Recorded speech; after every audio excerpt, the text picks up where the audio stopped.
You ask Tiger to solve. This deals with linear equations with one unknown.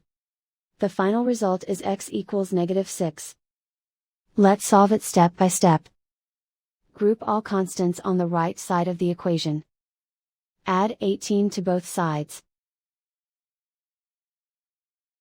Simplify the arithmetic.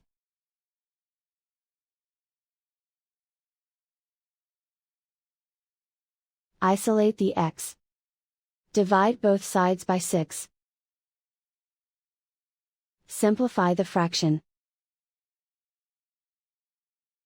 Find the greatest common factor of the numerator and denominator. Factor out and cancel the greatest common factor. And so the final result is x equals -6.